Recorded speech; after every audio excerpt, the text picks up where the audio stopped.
তোমার আব্বুর নাম? এই গ্রামের নাম? তোমার কার সঙ্গে অবৈধ সম্পর্কটা? শিপুলের বাপের নাম? তার বাড়ি পাশেটা কোন পাশে তার বাড়ি? পশ্চিম পাশে। তার সাথে কি সম্পর্ক বলো তো? তার সাথে সম্পর্ক আমার 6 বছর ধরে।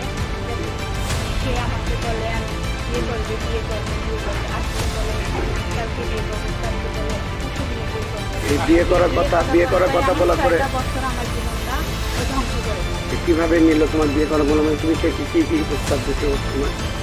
সে বলছে তুমি আমাকে বিয়ে করবে আমিও তোমাকে বিয়ে করবো। তারপরে বিয়ে করার পর আমাদের কোথায় কোথায় নিয়ে গেল তোমার? আমাকে এখানে নিয়ে যায় বেড়াতে, ওখানে নিয়ে যায় বেড়াতে, ওর বাসায় নিয়ে যায়। তার সাথে কোনো কি সম্পর্ক হয়েছে তোমার? হ্যাঁ হয়েছে। কতদিন এই সম্পর্কটা হয়েছে? 5 বছর। তার কোথায় সেই সম্পর্কটা করলে তোমরা? আমরা বাড়িতে এই আরেকবার ছেলের ঘরেতে আসছিল না তোমার ঘরে? আর বউ ছিল না? বউ যখন না থাকে তোমাকে তখন ডাকে নিয়ে আসে, নিয়ে এসে তোমার বাস্তবে তোমাকে সঙ্গে শারীরিক সম্পর্ক করার চেষ্টা করে, তাই না? কতদিন করতে হবে? তা তোমাকে এই জিনিসটা তুমি এলাকাবাসীকে জানাছিলে না? হ্যাঁ জানাচ্ছি, জানাই তো জানাইছি, ও জানাতে চায়নি কিন্তু আমি জানাইতে চাইছি। জানার পরে বিচার করছিল কি?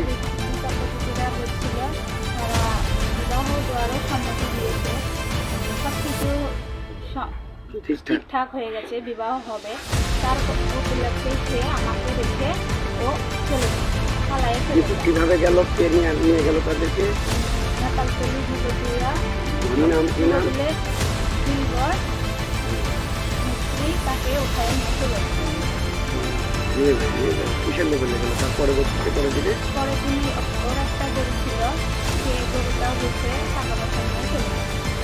তুমি এখন চাচ্ছ কি? আমি চাই ওর বিচার, ওর সাথে আমি সারা জীবনের জন্য ঘর সংসার করতে। আর আমি যদি ঘর সংসার না করতে